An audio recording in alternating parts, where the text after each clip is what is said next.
미로 발표하고 지금 패킷 분석하는 거를 전전 차시에 발표해서 ICMP 패킷 그 다음에는 FTP 패킷을 보는 걸 준비를 했습니다. 여기 있는 FTP 패킷이랑 지금 2번, 3번 제가 올린 거 할 건데 2번, 3번 전부 다 그 네트워크 패킷 포렌식이란 책 안에 있는 문제이고 거기 있는 걸 한번 풀이를 하는 걸 보겠습니다. FTP 패킷 분석하는 거는 사실 되게 별거 없어요. 이걸 파일을 여시면 어떤 패킷이 이렇게 떨어지는데 잠깐만요.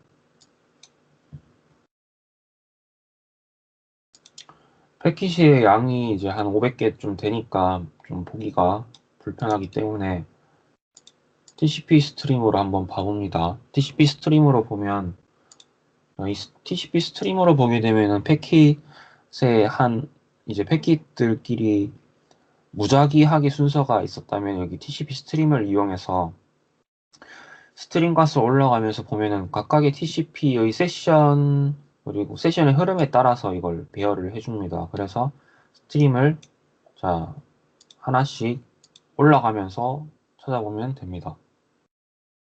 이렇게 올라가면서 찾아보면은 간단한데 여기 뭐 3번 스트림에서는 뭐 업데이트를 하는 걸 볼 수 있고 올리다가 보면은 여기 6번 스트림에서 이렇게 평문으로 전송되는 FTP의 통신 내역이 나오게 됩니다. 그래서 6번 스트림을 봤을 때는 여기 TCP와 여기 FTP의 통신 과정이 보이게 되고 FTP는 암호화되지 않기 때문에 그냥 여러분들이 FTP로 그냥 로그인 하실 때 암호화가 안 되기 때문에 여기다 유저 패스워드들이 다 평문으로 그냥 찍히게 됩니다. 그래서 아이디와 패스워드를 알아내라 라고 했던 거에서 유저는 어너니머스, 패스는 I 유저가 됩니다. 그래서 어너니머스는 사실 그냥 FTP의 익명 FTP이기 때문에 어떤 특정 계정이라고 하기에는 약간 좀 특이한 부분이 있고 그래서 6번 스트림에서 확인할 수 있고 문제는 사실 그냥 여기가 끝이에요. 이게 첫 번째 문제고 두 번째 문제는 처음에 좀 따라하기 약간 많이 헷갈리는 게 있었어요.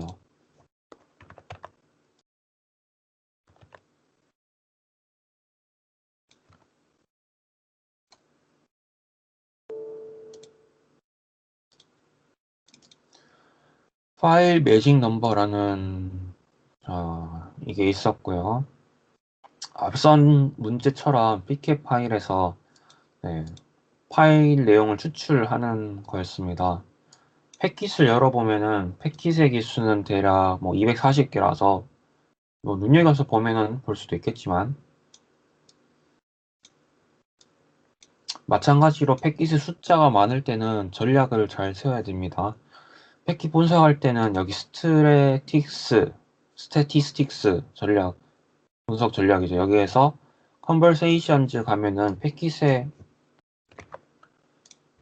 주소, 패킷을 보낸 사람의 주소, 그리고 받은 사람의 주소, 포트별로 나열해주는 TCP 계층에서 확인을 할 수 있는 게 있고, 그리고 3계층에서 보려면 IPv4를 선택하면은 3계층에서 IP끼리의 통신을 또 볼 수가 있겠죠. TCP에서는 여기에 보면 22번 포트가 있고, 여기서 22번 포트를 보면 이거는 FTP래. 저기 SSH를 사용해서 통신을 했다라는 걸 볼 수 있겠죠. 그리고 여기 있는 바이트의 숫자나 패킷의 개수를 보고도 어떤 패킷이 가장 중요한지 그것도 확인을 할 수 있습니다. 자, 마찬가지로 여기서 패킷을 말할 때는 TCP 패킷 분석에는 팔로우 TCP 스트림을 보는 게 일단 제일 우선적으로 괜찮은 전략이 됩니다. 0번 스트림부터 올라가면서 스트림 내역을 확인해 볼 수 있습니다.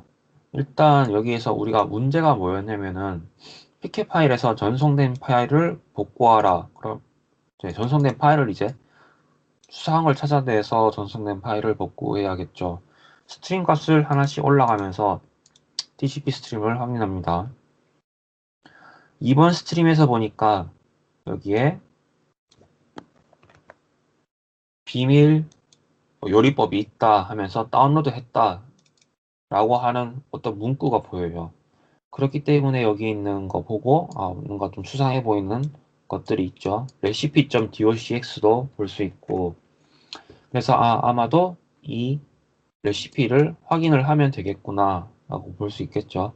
그래서 어떤 뭐 이게 중간에 뭐 HTML 태그도 있고 see you in Hawaii라고 하는 걸 봐서 어떤 뭐 메시지를 주고받았다라는 걸 알 수가 있습니다.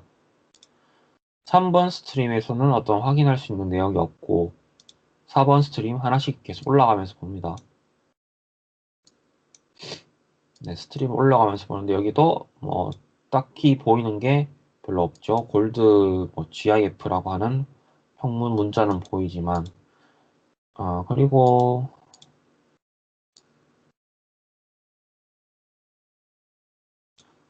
중간에 보면 여기에서 뭐 PK라는 문자열이 여기도 보이죠. 보이기 때문에 이것도 무슨 파일 송수신 할 때 보낸 게 아닌가라고 PK 헤더를 의심해 볼 수도 있습니다. 5번 스트림을 보니까 파일 export oft2라고 하는 어떤 문자열과 어떤 시그니처가 있죠. 그래서 4번 스트림에서 그리고 5번 스트림에서 보니까 이제 oft2라는 파일 전송을 한 것으로 의심이 되는 패키 스트림입니다. 왜냐하면 이 안에서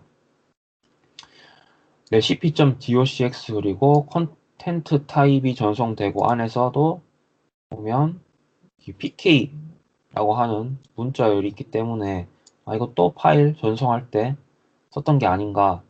그리고 여기에 recipe.docx도 볼 수 있고요. 일단 또 스트림을 한번 넘겨볼게요. 자, 넘겨보면 여기는 뭐 get 그냥 주고받은 스트림. 자, 그럼 다시 5번 스트림으로 가서 여기에 있는 이게 파일이라고 좀 의심을 해볼 수가 있습니다. 왜냐면 앞에 있는 oft 숫자 2라고 하는 문자열이 자, 문자열로 구글링을 해봅니다. 그러면 oft2라고 하는 문자열은 어떤 소프트웨어를 사용할 때 찍혀 있는 문자열이라고 볼 수 있습니다. 여기는 이건 라이트업이니까 이걸로 참고하면 안 되겠고, 원래 문제를 풀 때는 이렇게 검색을 했을 때, 이게, 잠깐만, 이건 아닌 것 같은데?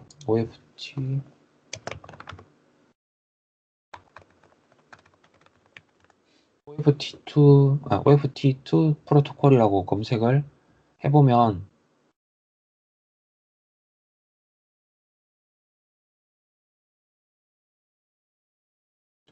괜찮은 사이트가 있었는데, 여기에 뭐, 저 보면 여기 using 오스카 파일 트랜스퍼 프로토콜이라고 하는 거 보고 이걸 이용해서 오스카라는 걸 무슨 프로그램을 이용했거나 어떤 프로토콜을 이용했다라는 걸 알 수가 있겠죠. 그래서 여기에서 이제 파일을 전송했다라고 알 수 있는데 원래 웹 또는 뭐 FTP에서 파일을 전송했을 때는 사실 와이어샤크에서 쉽게 추출하는 방법이 있었죠. 파일에서 익스포트 패킷 여기 익스포트 오브젝트에서 우리 선택을 하면 됩니다. 근데 파일을 전송을 했는데 지금 보면 일단 웹은 아니니까 한번 TFT 이런 걸 보면은 뭐 딱히 나오는 게 없어요. 그래서 여기에 있는 와이어샤크 자체 파일 추출 기능으로는 우리가 딱히 뭐 추출할 수 있는 게 없습니다. 여기도 그냥 테스트랑 자바스크립트 코드이기 때문에 아니죠. 그럼 5번 TCP 스트림에서 자 여기 있는 거를 이제 하나씩 복구를 해야 됩니다.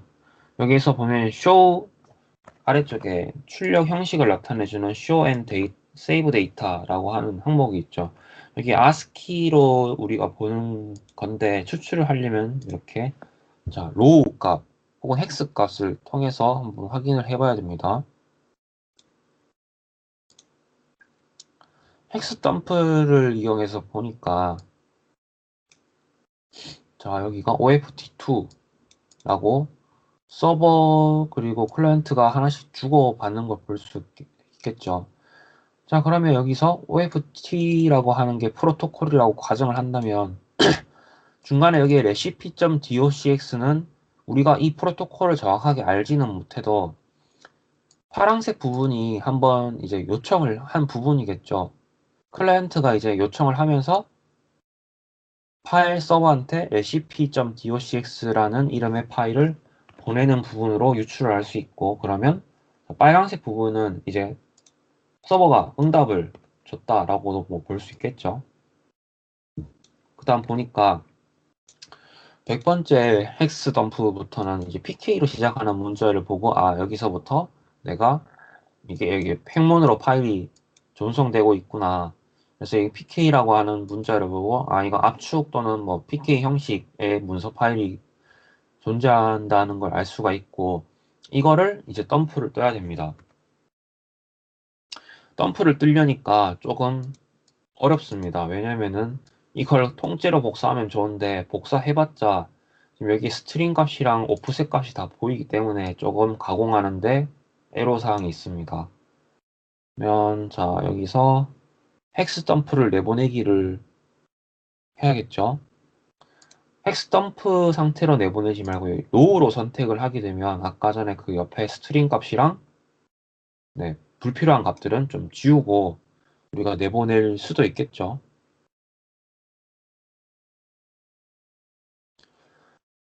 세이브 에즈 키를 누르고 저도 지금 문제 풀이가 좀 기억이 안 나서 바탕화면에서 자 내보내면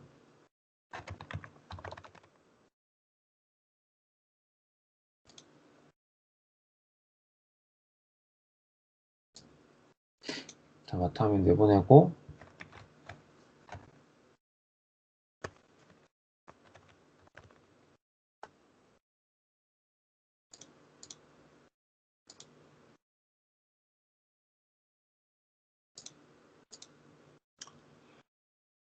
되게 작네요.